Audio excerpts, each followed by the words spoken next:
Twitter, Rumble, YouTube, and Facebook, and you get a good sense of what we're talking about, because what we cover here on this show usually isn't what they're covering in the mainstream legacy media, what I call the bought and paid for propaganda pieces that represent mostly the party lines.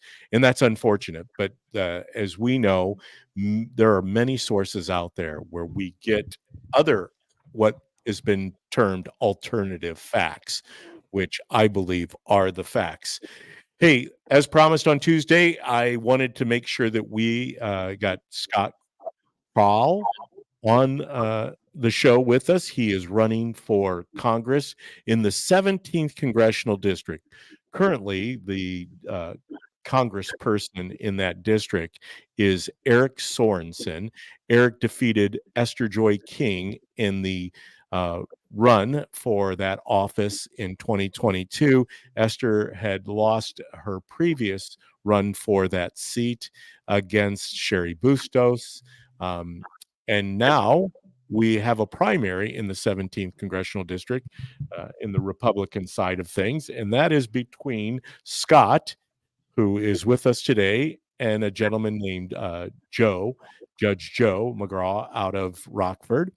And so, without any further ado, because I know we've got Ryan in the backdrop too, and we're going to get to covering the rest of the candidates, but let's get to Scott and let him tell you, what it is that is driven him to throw his whole life into a campaign to get a congressional seat here in Illinois. Scott, welcome to the show. Ryan, it's always good seeing you. Howdy, howdy. So, Scott, let him have it. Let our audience here know what drove you to get involved in the craziness of the political realm. I've been a guy that's kind of always followed politics, listened to Rush all my life. Well, all what he did. Um, and then this summer, we have the out of control spending and our energy independent we lost.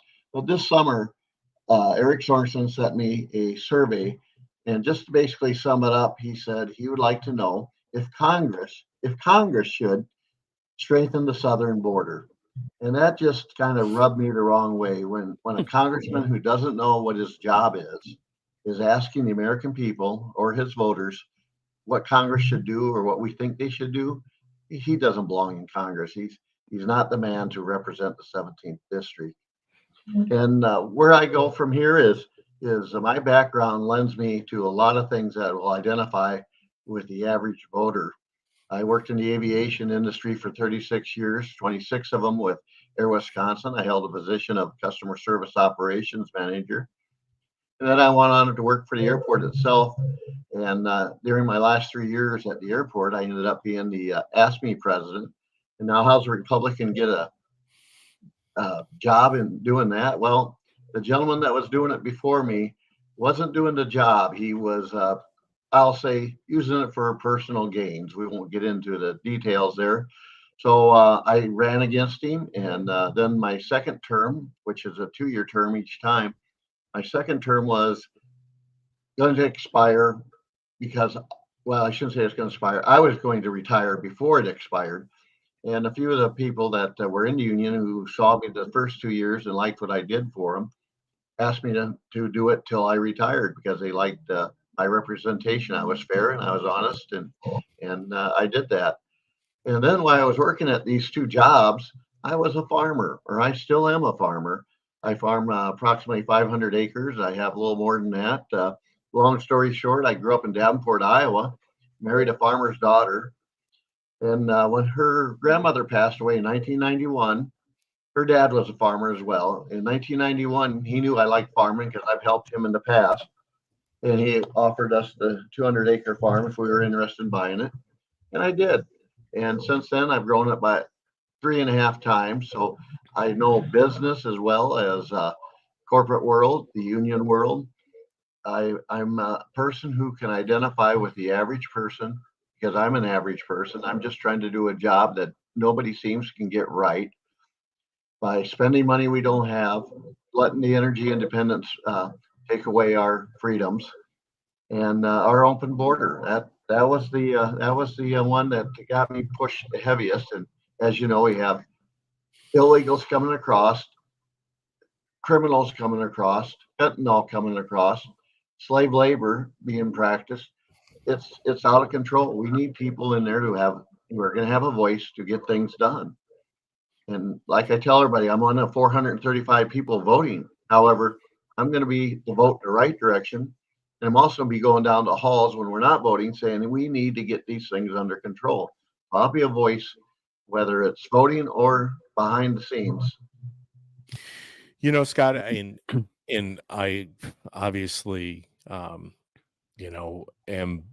thankful that you are willing to give your time, talent, and your treasure to be a voice of reason. And you're right. That's what we need. Unfortunately, that's what we're fighting against, is the non-rational means of conducting what the government is supposed to, which is they are there for us. They represent us, and you would be a representative of us in the halls of Congress. And we know historically, and it's shown based on the amount of indebtedness we have as a country, that they don't do a very good job of managing the people's house. And so I know it's one thing to say, this is what I'm going to do. And it's another thing to put yourself in a race, which you have done. But you also face the same elements that are out there in Washington, D.C., on both sides of the aisle, because it's just not a unilateral thing. Mhm. It's both parties have created the problems in D.C. How are you going to be able to navigate that if indeed you're successful in overcoming Eric Sorensen? And oh, by the way, I want to make sure my audience knows, go to Eric Sorensen's Facebook page. It is worth the look. It's his political candidate page. Today's post, 12 hours ago, he doesn't post a lot, is about the young transgender student that was bullied. And of course, unfortunately, it sounds like she lost her life. And I don't know what the details are behind that, but it just is the continuation. It has nothing to do with the indebtedness of this country. As much as any death, I don't celebrate any death of any person, as horrific as it is, and it is horrific. But I encourage you to go out there, because he never talks about the issues on his page. And he's able to run away from the people of the 17th. So I Mhm. guess that's my question to you, Scott, is how do you change the climate and the culture of Well, Washington, D.C.? you go there by taking what I take as values, the debt, the border, all this stuff. This will make the difference. I mean, I'm going to represent the 17th district as they want to be represented. They want honest people there. They want people to represent their values, and I believe I do, because I come from their values. And we're talking about Eric Sorensen. He's a gentleman who wants us to change our agricultural background. In other words, he wants to get rid of the cows and us be a plant-based society. Which, once again, here we have the government trying to tell the people what we should eat, what we should do. Yep. No, we the people do what we want to do, and we decide to market, not a congressman, not a government. So therefore, I'm going to take his place on the food chain and make sure that people have their choice, not his choice. I'm glad you brought up the choice thing, because as we said, it's an uphill climb when you're what I term the insurgent candidate. We had said off air, before we came on the show live today, that you weren't the coronated. Let me see if I can say that correctly. Coronated candidate of the Republican Party. You found out how ugly politics can be right away, because you had mentioned that, there were many people that approached you that said, hey, listen, why don't you bow out and yield? We don't need to have a primary, which is definitely a play out of the playbook of the Democrat Party, because that's what they do. They don't believe in primaries. They have a candidate, and everybody should just fall in line and march to the beat of the socialist communist anthem. Um, Tell us a little bit about your experience of getting into the primary and what you faced on the campaign trail.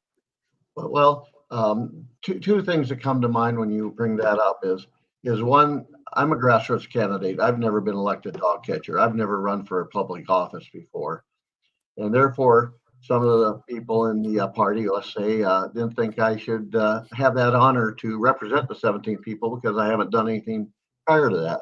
Well, when you work two jobs, you don't have time for politics. And the second part of what we were talking about is the question I'd get is think of the party, Scott. Think what you can do for the party. In other words, drop out of the party. Well, my response to them every time they asked me that was, I am thinking of the party. I want to give the people a choice, not you a choice. Therefore, I'm the guy that could be the spoiler in this. And the more I hear about things that are going on in the grassroots section of the party, I'm gaining a lot of support because people want to choose, not the part. They don't want the party to choose anymore. Well, and I agree with you. I think that that's why we have primaries. It's healthy. Especially in Illinois, because the largest movement in the Republican Party right now in Illinois is the grassroots movement. We saw that during the Bailey campaign. Darren was not the chosen one of the party. In fact, Darren has always been the unchosen candidate. They've thrown a lot of money. The House Republican Committee or House Republican Organization, when Darren was running for state rep, state senate, and then when he ran for governor, in comes the powers to be, and they want to prop up a gentleman named Richard Irvin, and they put $50 million in his pocket, and Darren had been out doing the work of restoring Illinois a whole year before Richard Irvin was given the nod as the party's selection. Long story short, we all know the rest of that. He was said that it was going to be a tight race, and Darren ended up distancing himself from Jesse Sullivan and Richard Irvin by 42 points. So, Scott, there is hope. The grassroots is very powerful in Illinois, and it's growing and growing leaps and bounds every day. And it does. It scares the establishment. It scares the go along to get along crowd. It's like I tell people, if the establishment was so good at picking a candidate, I wouldn't be running because there'd already be a Republican in office. Yeah, exactly. And they haven't done so, at least in the 17th district, since Bobby Schilling. And who was Bobby Schilling? Once again, a grassroots guy that just was a business owner, knew what people wanted from him, and he did it. So, there you go with the establishment picking candidates. Anything from you, Ryan, to ask Scott? I think he's a long list of candidates that we have running so far that I think is on the same mind on most people voting. Nobody cares if you're gay, straight, black, white, Indian, whatever. The most important issues right now in Central Illinois and the district that he's running in are inflation. Can we survive financially and close the border? I mean, the grassroots movement is about those table issues. Nobody cares what color hair you have. That doesn't matter in Congress. We care and we have empathy for people who get bullied and abused. But as a congressional candidate, I really don't care if you have a personal issue on a social thing such as gay couples and the LGBTQIA. Yeah, that's a separate issue yeah. altogether. The main reason why I think most people should be running right now in this race is, can we afford things going forward? Can we stop the immigration problem we have on the border? And what can you do about the mess helping Illinoisans in Washington kind of get back on their feet. And that's what really matters. It doesn't matter about anything else right now. You're so right on that. And if I take care of the American people will take care of every party on its own, because they'll see this is the person we want. This is what represents the party. And that's what we need out of Washington, is people who are willing to work for the American people, not for a party. It's America first. It's a suggestion that should be taken by everyone. Mm-hmm. Well, that's what this Constitution says over my shoulder here. I always like to whip this out. And the reason being is, Scott, you bring up a good point. It was never modeled to create the quagmire, the swamp that we have in DC. It was really supposed to be humble in the means of representative government. And you truly represent that voice. And I'm not taking anything away from Judge Joe, on all due respect. Judge Joe's been on the bench for 21 years. He's served his time as a public servant. But to be in the grassroots, it means that you have been connected with the people who are working a couple jobs. One of the things that I have right here in my other hand, besides, let me put my Constitution back, because I like to have it displayed so nicely here in the screen, is this article that I came across this morning. Oh, wait, Scott is running for Congress? Hold on. There's a commenter in here. I'll put it up on there. That's Kat Peterson. She says, wait, Scott is running for Congress? Thank God. She didn't get thank God spelled correctly, but that's Kat Peterson. Kat's ticking away. Thanks, Kat. But I came across this article entitled "The Cost of Living," Scott, and it says, I used to really enjoy going to the grocery store. I would relentlessly hunt for deals, and I would show off what I was able to find when I got home. But now all the bargains are gone. Instead, there are ridiculous prices, and there are even more ridiculous prices. The prices for some of the things that I normally buy have doubled. Of course, the soaring cost of living is a direct result of the decisions that our leaders have made. They just keep borrowing, spending, and flooding the system with money. And now the cost of living is wildly out of control. And this is according to CBS News. So we're not talking about the conservative think tank news source here. According to CBS News, on average, U.S. households must now spend an extra $11,434 per year just to maintain the same standard of living that they were enjoying when Joe Biden first entered the White House. Yes, that's amazing stats there, and like that just came out, something very similar to what you're talking about. Congress maintains the status quo of spending. Our deficit every 100 days rises by $1 trillion. So in 1 year, we have $3.5 trillion more in debt because of Congress, which is just staggering. Just think what you could do with that money if it was doing the right things for the right people. Well, and what is the average U.S. economic activity? Isn't it like just a couple trillion a year? I believe the GDP. I know our debt's vastly exceeding the actual GDP too. Yes. Yeah, we're not we're just being foolish, and like you said, $11,000 plus a year just to maintain the living you had 3 years ago. Once again, two things costed: Americans' energy independence, which we all use. Anything you do, especially on the farm, anything I do involves energy, because I use a tractor or I dry my grain with electricity. It's unbelievable what we did to our own country. For what reason?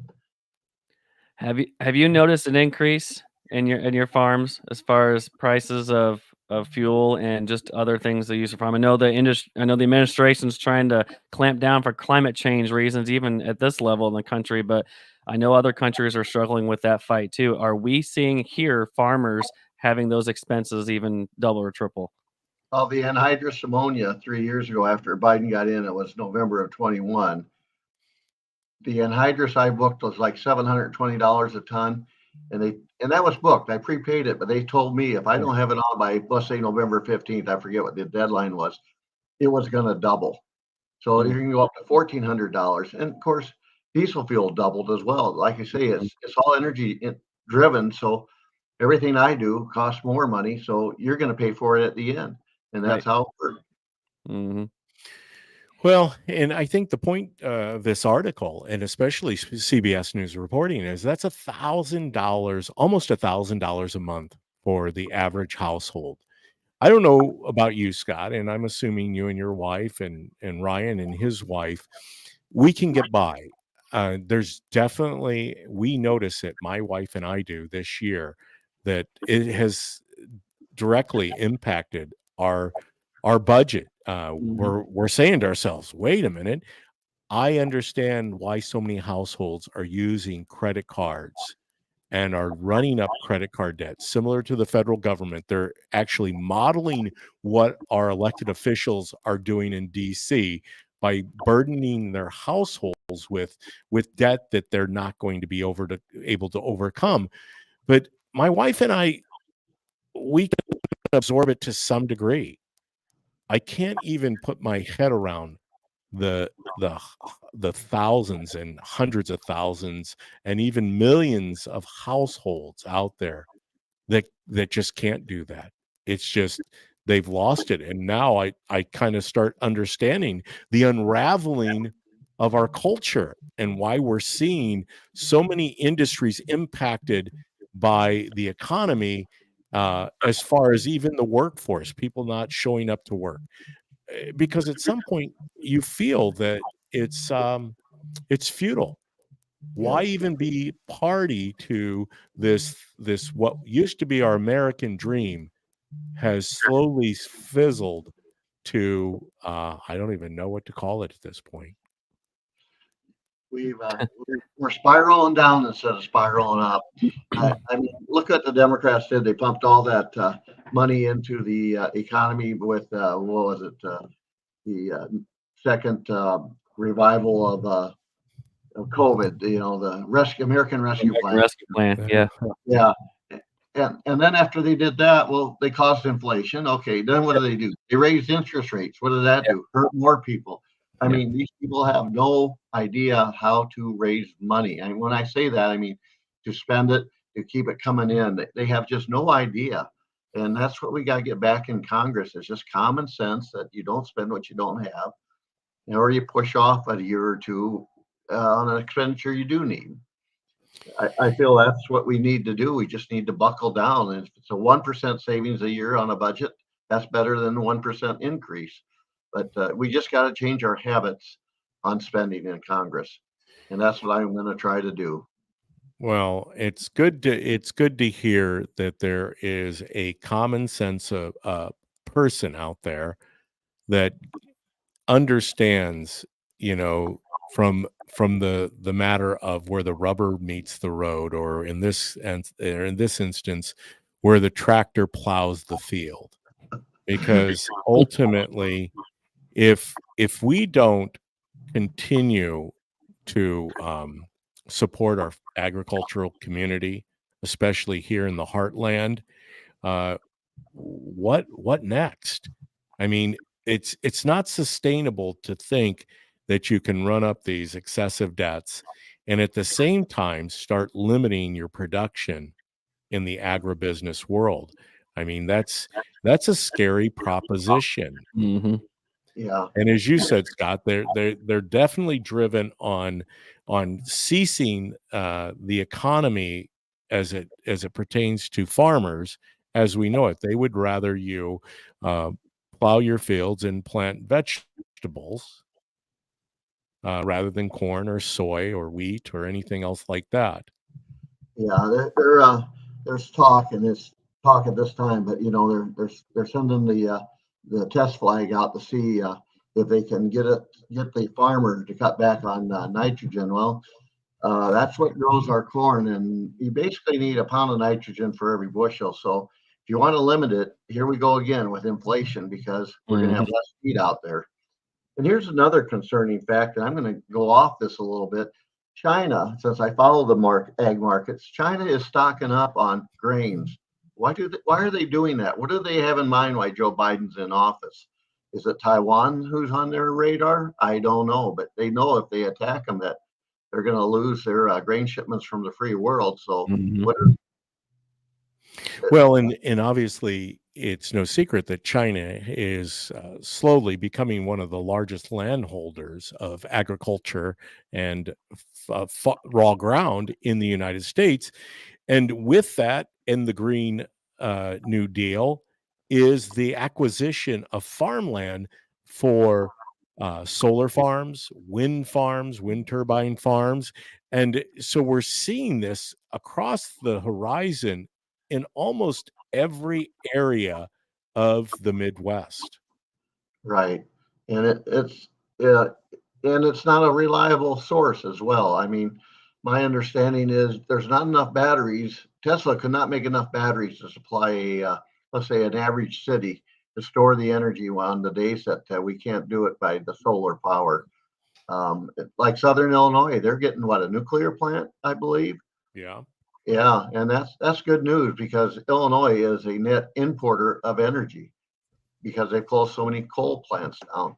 And I also believe that in the future that plasma or the small reactors are going to be fusion reactors, I should say, are going to be our energy source. They're small, they're really non-contaminating entities. So I think that's where we should be investing our resources versus something that is not reliable. Well, hopefully those unreliable voters across Illinois and other states throughout the Midwest start going to the polls, because that's what happens on March 19th, Scott. Obviously, we have an election. It's election season right now, so you don't have to limit that. You can go out and vote today. You can go out and vote this weekend, and then you can definitely go out and vote on March 19th. But we need more people, more coal miners, more people that are impacted by this Bidenomics to rise up, whether you're a Democrat, Republican, Libertarian, Green Party. They're coming for every one of us. Yeah. They don't desire to truly represent us. They don't like us. We are merely a tool for them. And unfortunately, they don't realize that they are tools for us. And we need to start taking back the government. We get the government we tolerate. So we're hopeful that people show up at the polls. Scott, any last minute before Ryan and I go into covering a little bit of the election season and election coming up, how people can get in contact, what they can do to support you in these last few days before the primary? I do have a website. It's called crowlforcongress.com. Crowl spelled CROWL, and it's FOR for congress.com. You can see what I stand for. And we need to have common sense, and I'm the person of both parties who has that and can represent the 17th district as well as they want it to be represented. I know they want America first. They want their jobs. They want energy independence. They want lower cost. I'm all for them. I'm with them, as a matter of fact. And you can vote for Farmer on March 19th. Farmer Scott. He's the guy that'll help you out and make your life better. Well, Ryan, thank you for putting that up in the comments section. It is Scott Crowl for Congress.com. Go out there, take a look at Scott. This is how we do it in our constitutional republic. We weigh the cost, and we know what a candidate is going to do for us or what he's going to do against us. And it's unfortunate that most of them say that they run as conservative Republicans, and then they legislate at best as moderate Republicans when they get to DC. So, hey, Scott, we appreciate you joining us. When I take you away, you're more than welcome to stay on the show today and be part of it. But you'll be in the background. But it's up to you. But I do appreciate you jumping on board with us here at the DPB show. Live Tuesdays and Thursdays from 4 to 5 on Rumble, YouTube, X, and Facebook. And you can go out and watch a replay of this. In fact, Scott, you can share this to your page so people can see that. I will do that. And let me add one quick thing. Go I ahead. did sign the constitutional amendment that limits Congress to 3 terms and senators to 2 terms. I believe that's the way our country should be. Not a job-oriented job in Washington, but serving the people, not themselves. So you saved the best for last, Scott. I wish we should have let off with that, because I too signed the term limit pledge, and it is so important that representatives understand that I am there to serve the people, and the people aren't there, or government's not there to serve me. So thank you for signing that pledge, Scott. thank you. 3 terms is definitely a bold proposition. I'll be satisfied with 5 terms, which is 10 years for a congressional leader.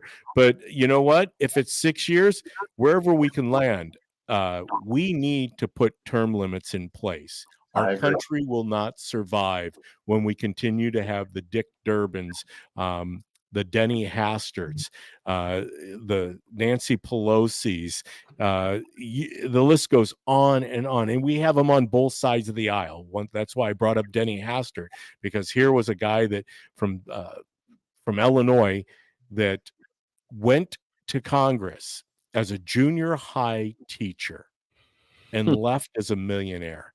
Yeah. How is it they all go to Washington as average people and leave enriched by the taxpayer funds?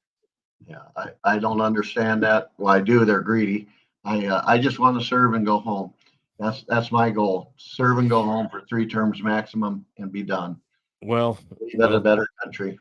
Yeah. Well, Scott, thank you once again. Thank you for being here on the DPB show.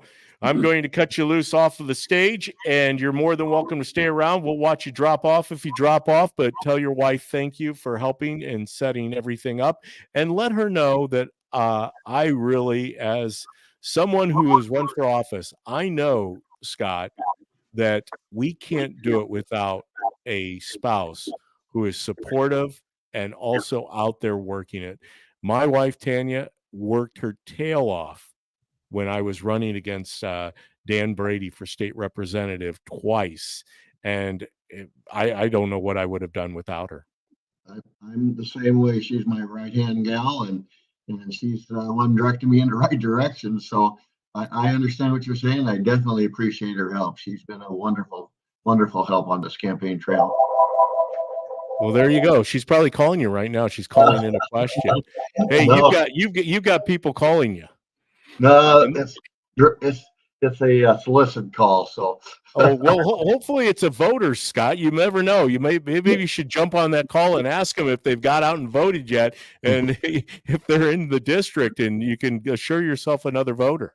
No, that was DirecTV trying to tell me I need to buy a service or something. Well, tell them that you're on streaming, that you've got this all covered. Well, once again, thank you, Scott. Ryan and I are going to jump in and start dissecting what's going to transpire here in the next couple of days as we move towards election day, or I should say primary election day, March 19th. But peace be with you, Scott. We wish you the best, and Godspeed, my friend.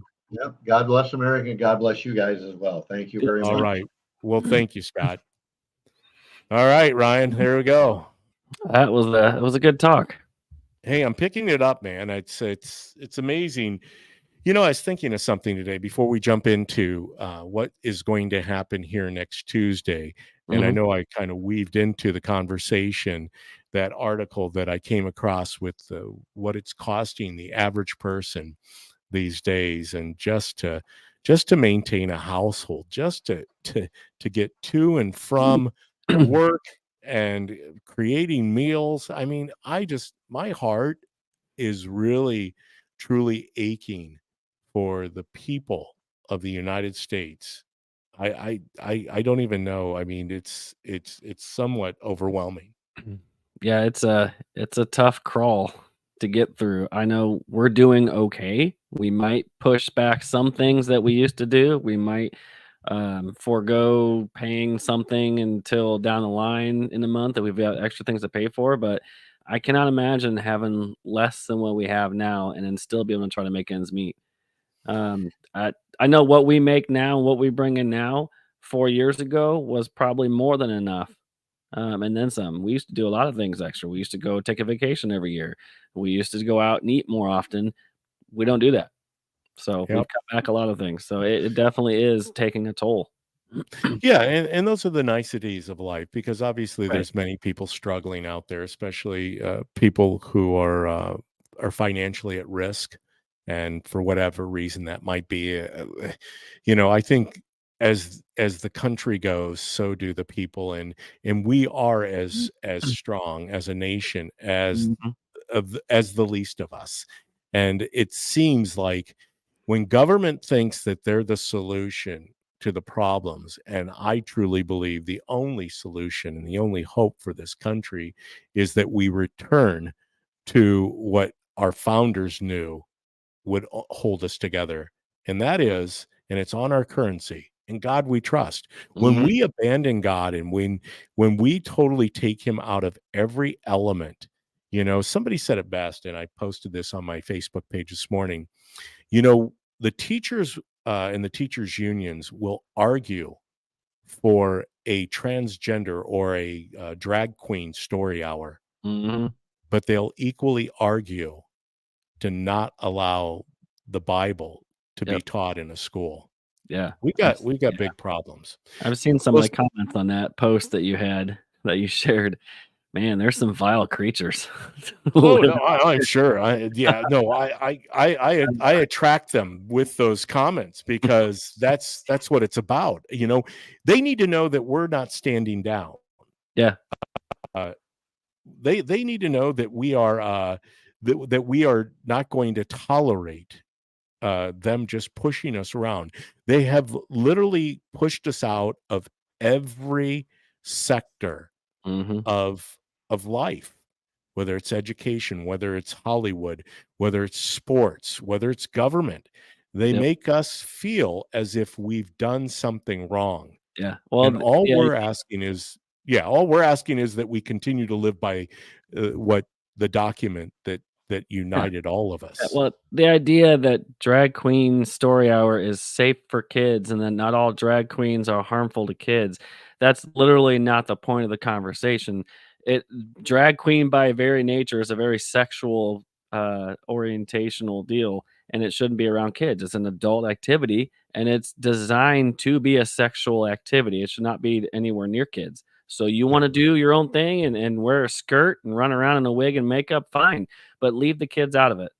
Yeah, to leave it out of the school, and Yeah. and equally, that's what they say about scripture. But Mhm. once again, we allow a lot of books to be in the public sector, and we're not asking that we get a preferential treatment of the Bible. Mhm. We're asking that we at least get the Bible back into the school system. But Yeah. anyhow, that was a Yep. something that obviously came across Yeah. my wire this morning. Another thing that before we jump into the local elections and what's happening here in Illinois on March 19th, you know that I am a avid fan of Dan Bongino. And I don't know if you heard this or not, but unfortunately, Dan's mom Mhm. passed away this morning, early Yeah. morning. I heard his opening part of the show, and I was almost as broken up as he was explaining to it. I mean, Yeah. that's Yeah. that's hard, and then to be able to go do a 3-hour radio show. Yeah. Well, and he said it best, as he's moved from the podcast world into the radio gig. There's something about being on the radio. You know this, Yeah. Ryan, because you were there. I Yeah. mean, you're live. Your voice is being heard. Maybe it's just a few people listening, Mhm. but you have the ability to impact lives Right. by being that voice. And Dan definitely is a voice of common sense. So the Yeah. reason I brought that up about my about Dan Bongino, because I am an avid fan and been listening to Dan ever since he took over the spot, or I shouldn't say took over the spot, but it was that spot dedicated to Rush Limbaugh, who Mhm. I had been listening to since 1988 is when Mm. I became a Rush fan and I was always one. enjoyed. What's that? I was one. You were one? Yeah. Well, you know, I enjoy Dan, obviously hearing his testimony about his relationship with his mom Yeah. and ending his show today by saying that we all need to go out, as it's been said many times over by many people, that you need to hug those that you love the most, because we never Mhm. know when Yep. they will no longer be here. His mom was not a very old person. She was, Right. 70. She had Dan when she was 21. Dan's about 50 years of age, so 71 Mhm. years of age, and she fell down a flight of stairs, Mhm. had an accident, and unfortunately, that accident led to her death, Mhm. and Dan had to find out in the in the wee hours of the morning, and was still able to, out of shock, right? Mhm. Because he had a job to do. Yep. And he also talked about the suffering and the pain, and obviously we can't escape pain and suffering. In fact, pain and suffering is truly what hardens the temperament of who we are, because we can empathize with others because we all go through pain and suffering. We Mhm. can't avoid it. It's something that will happen to all of us, even those that we don't agree with politically Yep. still have that. That's why it was good to see Tucker interview um, Chris Cuomo in episode Yeah. 80 of the Tucker Carlson show, is because they both did experience somewhat of a similar type of departure from the mainstream media, Mhm. of with very popular shows, obviously. Chris Cuomo on the left and Tucker on the right, and to have them sitting across from one another, Yeah. that's what we need to get back to, because we've lost that too. But Yeah. hey, let's get to it, because I know we're up against the clock here. Yeah. Uh, you did some research. You pulled some of the races. Yeah. Uh, So we just have on a very baseline level, because a lot of people, I have friends and family who come to me when we go up to this community senator here in Gridley and go, I don't know who I'm voting for. So I go, well, let me go first and let me give you a mental picture of what down ballot looks like and what direction I think you should go based on who I've been talking to. And obviously I want them to make their own decision. But if they're picking a Republican ballot, which most of my friends and family are, they're just wanting to know some references as to who to vote for. So they need to know first who's running and what districts are where. And I had an opportunity a while back to sit in some extra classes at our school, and on one of them was a social studies level for junior high, and they were going over Illinois government. So we have two Senate districts for how did it broke down for the state? well, Uh, there's it's 58 doubled up, Senates. so it's Yeah, 59 yep, senatorial districts and 59. Yep. 118 representative districts, so 2-to-1 ratio of representatives versus senators, and it's important to know what district you are in order to know who to know who's running. So we just had on U.S. Congress, Congressional District 17, Judge Joe McGraw and Scott Crowl is running in that district. The 17th, now when they gerrymander all these lines and they redraw them, this is a large district, right? Because it feeds into McLean County all the way clear up to Rockford area, right? Yep. It's So the best place to go to get the maps, mhm, Ryan, is that I've seen is McLean County Republican Party right. has those on their website. I'll put the McLean County Republican Party Yeah. in the comment section right now. McLeanCounty.gov, or wait, no, McLeanCounty.com. McLean County, actually, I have McLeanCountyRepublicans.org, right? that's right. Thank There you you. go. Thank you. I was getting confused with The McLeanCounty.gov, which website, yeah. is the site where you can go to find out if you live in McLean County, or if you live in Woodford County, or if Mhm, you live in Tazewell County, Livingston County. You can even go to Illinois .gov. Obviously, it's illinoisga.gov, and you can get a lot of those resources there that right. talk about the representatives and the senators. But go ahead, Ryan. I So interrupted you. no, it's okay. So the terms and the it has to equal out to 10 years total, so they have, like, a 2-year increments of they run, like, 8 years, one is 6 years with it has to even out at some point, so that's where it gets confusing, but we have 2 districts in our area, right? Yeah. Congressional districts, So, the 16th and 17th, is that yes. correct? So the congressional district currently, Darren LaHood is the congressman in the Right, 16th the 16th, congressional yeah, district. I believe that he does have I don't think he has a primary opponent. Um, were you able to capture that on your research? I don't think he does. I think there, of course, will always be a Dem that's put up right, against so them. in this year is not the entire house is up for, election this time, right? 2022 was the massive haul of everybody's up for Congress, right? Uh, so Is it every every 4 years the house every so rotates? when yep, so there you go. I'm glad.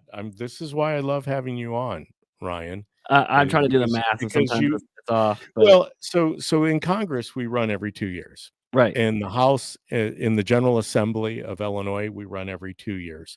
So they are up every 2 years. If you're in the House of Representatives in the Springfield, or if you're in the House of DC in Congress, you will be running every 2 years no matter what. You're the people's house. right. Okay. When it comes to the Senate, that's where you're getting a little crazy, right? It's Yeah, a 2 4-year split. yeah, and that Uh, it's kind of the same thing at the state level. So that was US congressional district, their 16th and 17th, that's right, up and they're for both on the grabs, ballot. right, is this they're both on the ballot this year, right? 16th Yes. and 17th? Yep. Okay. Yep. So our district is one of them that's the only information I can see is the 17th.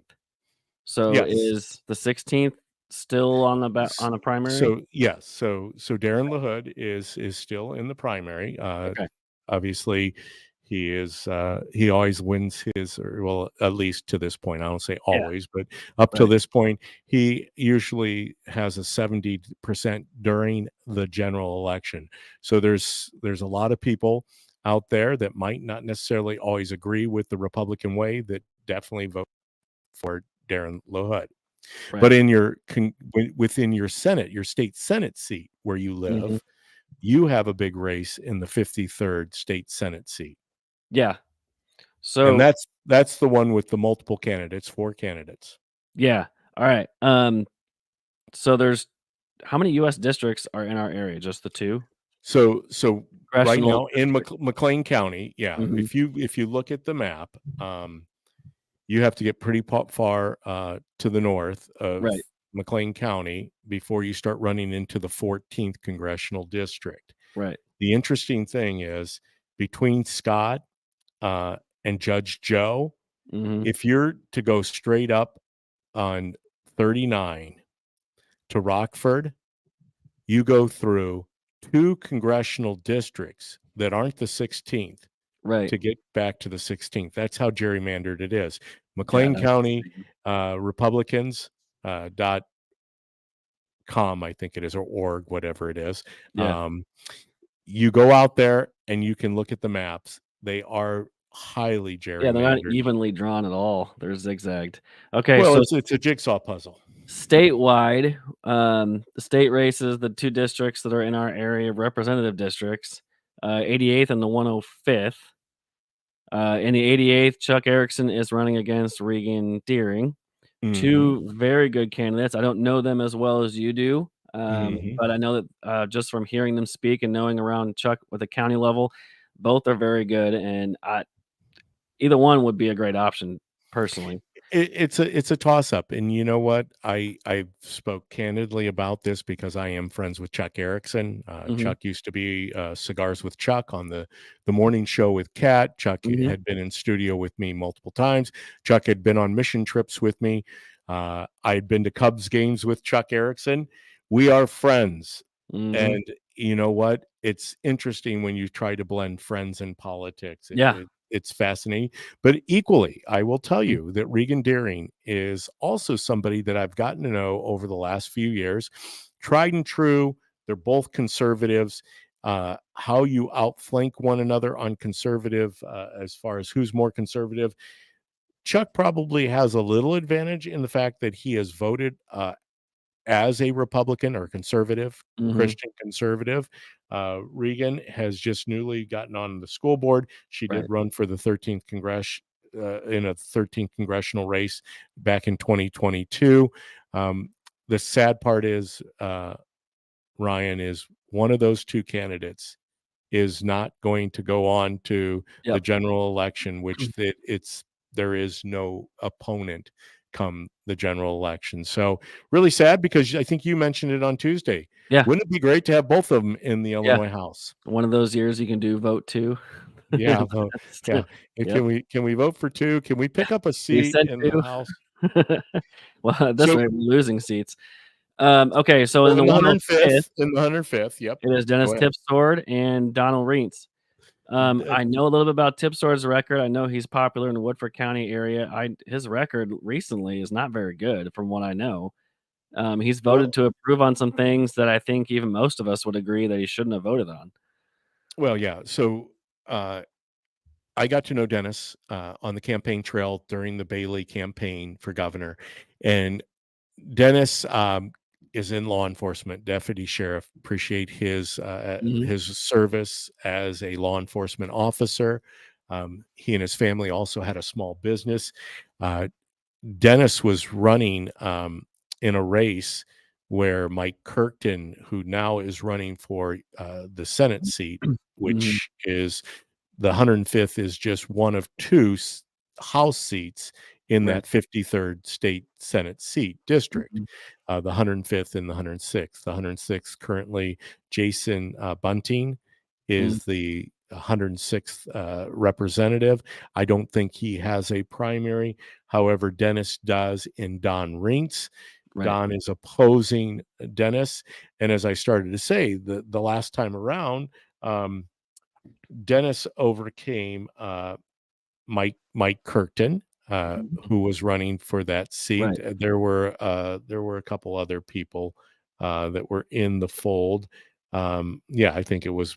I just remember Mike and Dennis, but Dennis won. Dennis quickly arrived in Springfield and started, I think, to get wined and dined by the the power structure that Mhm. exists down there with the lobbyists, especially our own caucus started to put pressure on some of the freshman representatives to Right. sponsor bills. Mhm. I think Dennis got caught up in that with Chris Welch. He sponsored a bill uh, that basically allowed non-citizens to be law enforcement officers in Right. municipalities, and it created some backlash. There were some other questionable pieces of legislation that he truly got behind, Mhm. and so yeah, a conservative came forward in Don Rinks, and he is opposing Dennis. um, you know Ryan, we contrary to some of my friends out there, we cannot continue to surrender and give any more Mhm. ground Yep. to Well, the you would Democrats. think that if you were running as in law enforcement, you're running for office, you would do your due diligence to read whatever you were trying to co-sponsor, make sure that it didn't contradict with what your values were. I mean, at the very least, if it had anything to do with being anti law enforcement, I would have said an easy no. But that's what you have to do when you're in Congress and at the state level or national level. You have to read everything that you are about to put your name on. Otherwise, you're going to get the backlash of the voters where your district is, and that's important.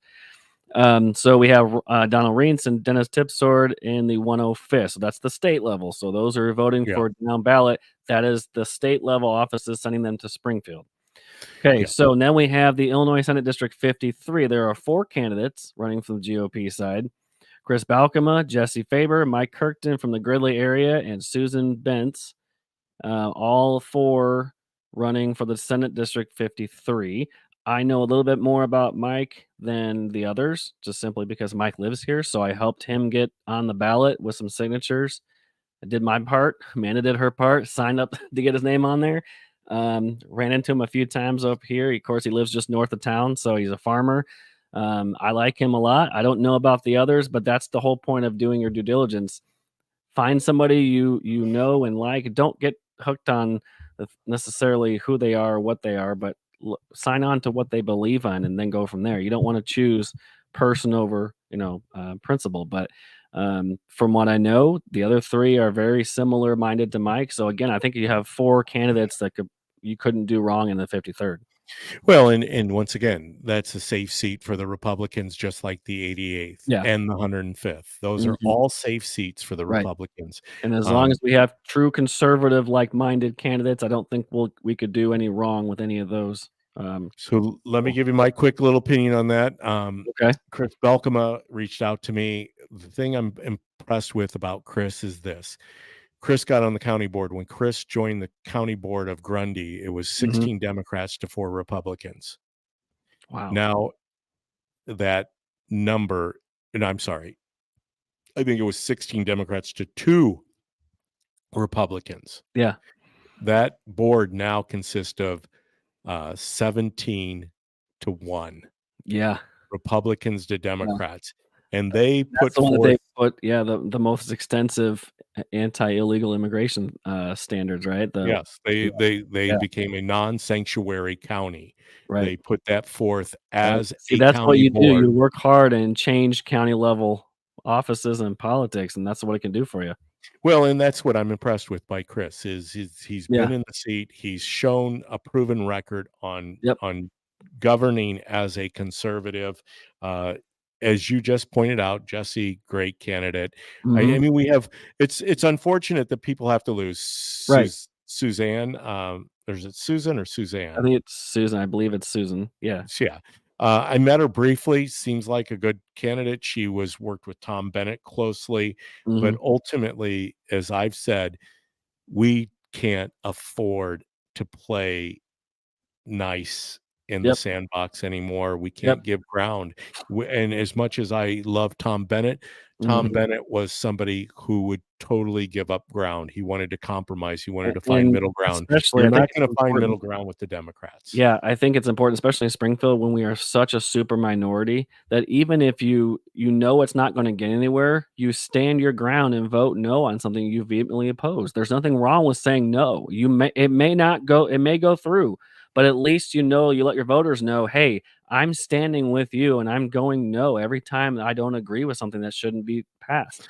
Well, it's against the It may principles. not ever get done and stopped, but it's gonna do over time, you're going to see that consistency in these candidates. If you continuously stand with Illinois citizens or with Americans, even if it doesn't make the slightest difference currently, it's going to. We're gonna get more and more candidates who continue to say no to things they don't agree with, and that's how it should Well, be. there's plenty of other districts. Once again, all the Yeah. House seats are up. In the 91st, which is currently the incumbent is Sharon Chung.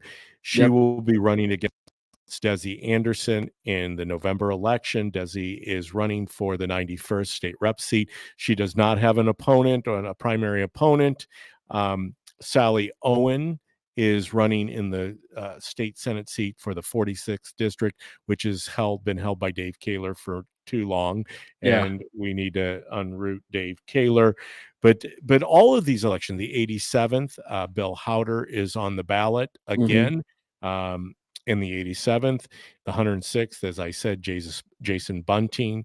I think that we covered all 5 state rep seats and Yeah. all of the 2 Senate or 3 Senate districts, Yeah. which is another thing, which is for another show. Before the gerrymandering, Mhm. McLean County had 2 state rep seats and 1 state Senate seat, which Mhm. has now been conquered. They wanted to divide and conquer the Mhm. entire McLean County, flip it from a red county Yep. to a blue county, and they are slowly starting to win that battle with our Yep. county board being 10-10. Yeah.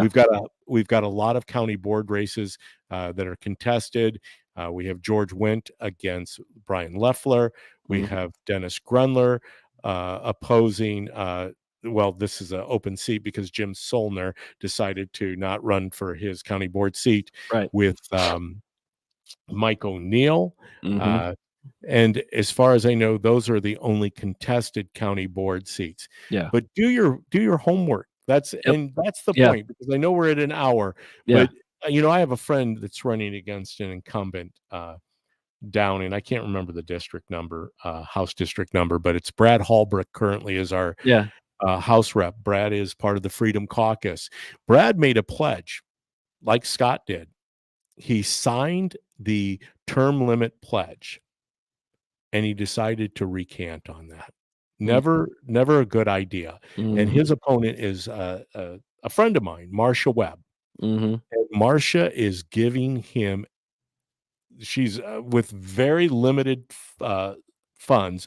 Yeah. She has mobilized the grassroots. She has gotten the endorsement of the FOP, the Illinois Farm Bureau. I mean, Yeah. she is really taking right on in the Brad teeth. Hallbrook to hold him accountable, Yeah. because the only reason she ran was because Brad told her personally that he wasn't running Right. for another term because he made a pledge. And now he's gone against his word. Downstate, you got my friend Blaine Wilhauer, who has an opponent now who's running against a gentleman who is a county chair for our party, who is being funded by the teachers' unions. You can't make this stuff up. Do your research, connect the dots. You can go to illinoissunshine.org and put any candidate's name in and see who is funding those candidates, where the dollars are coming from. That will tell you who they're going to represent, whether it's on the federal level or on the state level. They are beholden to somebody. If their money is coming from PACs, and not to say that all PACs are bad, but if they're coming from lobbyists, they're coming from PACs, special interest groups, usually they're not going to represent the people. Oh, yeah. If that's where the majority of their funding is coming from. Yep. Yeah, All right, we're at 103, Ryan. Well, I mean, other than a couple local things, circuit clerk, I mean, if you want somebody, I like Don, he's done a good job for a long time, but again, he's been in here for like 100 years.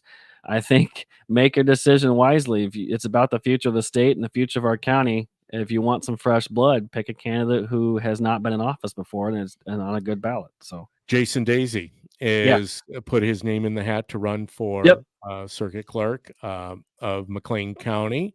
I'm trying to think, are there any other primary races in the Republican ways when it comes to McLean County? Are we missing anybody? I think we covered the county seats as far as the board. We've covered the districts. We covered congressional districts. I think we've pretty much covered it. And all of this is just informational. You pick the best candidate you feel is going to represent us in this area. And I have a general idea who I'm going to vote for come Tuesday. And as long as we got some of the names out there and the districts out there, it's important to know where we live and where we are in our districts too. And you can always go, like I said, it's something that is, it's great to hear other people. And Ryan, you're right. I get those calls or text messages from people that are in the booth. Yeah. And they're in a panic. They're asking me, who am I voting? Who do I vote for? Do the homework before you go and vote. Yeah, do as not much do as you your can, homework else, by trying to, what was that show? Call in a lifeline. My my oldest brother will do that. He'll text me and say, who should I vote for in this race? I can tell him this is who I would vote for. That's not the time to be doing your research. If it says vote 2 and there's only 2, vote 2 of them, because we don't want to have something in the county board where you vote 1 and then all of a sudden we get a Democrat in the county board. So don't. Which is what happened the last go around because of the whole 2-4 year off year thing. Make sure that you read the ballot. I hope that you look at a sample ballot. You can do that at mcleancounty.gov. There is a sample ballot out there. There should be a sample ballot in every county across the state of Illinois. There should be a sample ballot in every county across the Midwest, every county across every state in the United States of America. Do your research. Seek out the best voice for you, the people's voice. That's who we want to put into office. Hey, we are long overdue. Ryan, I do appreciate always. Thanks for coming on board today and bringing the information about this election, because it is important. Not only the primary, because it's going to lead into November's election. These will be the candidates on Tuesday win the vote, the people's vote, that will represent you going forward on the ballot in November.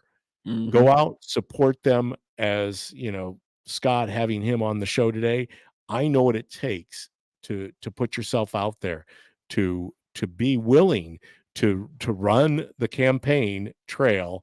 And that's what it is. It's a run, especially in the primary, because Yep. it comes quickly, and it is right on you, and it's here. So for those of you that heard Scott today on the show, go out to his website, crawlforcongress.com. If you haven't already voted, and give him some consideration. He obviously has a strong message, and it's a humble message.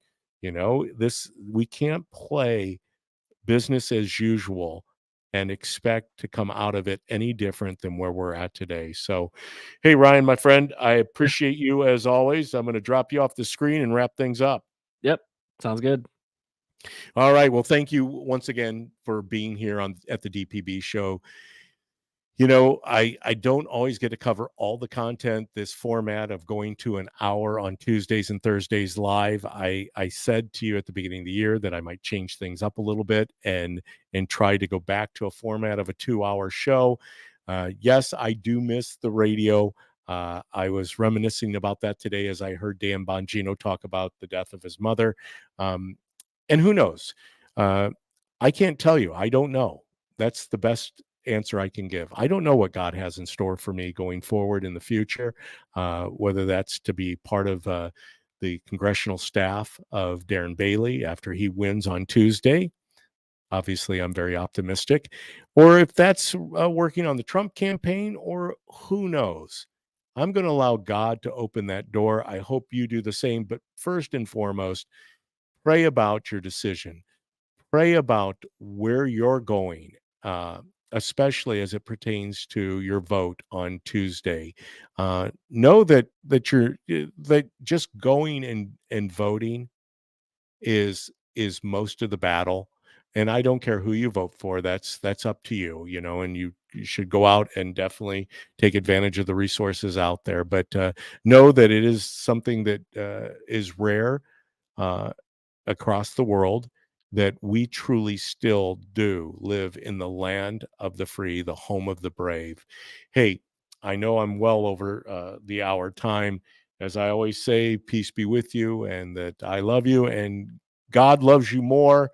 Until Tuesday, which will be at the end of Election Day when I come back on. Hopefully, I might have an indication of where things are at. I will tell you that I will be doing my show on Tuesday remote from Effingham. I'm going to be down with, obviously, you see it right there in your screen, Darren Bailey for Congress. I'm going to be down at the Bailey Watch Party, hoping that that the next step for Darren is to win the 12th congressional district, because once again, there's not a Democrat opponent out there, at least one that's going to be able to achieve a victory in November. So that is all I have. And as I always say, until we meet again on Tuesday of next week, I wish you the best. Peace be with you. Take care.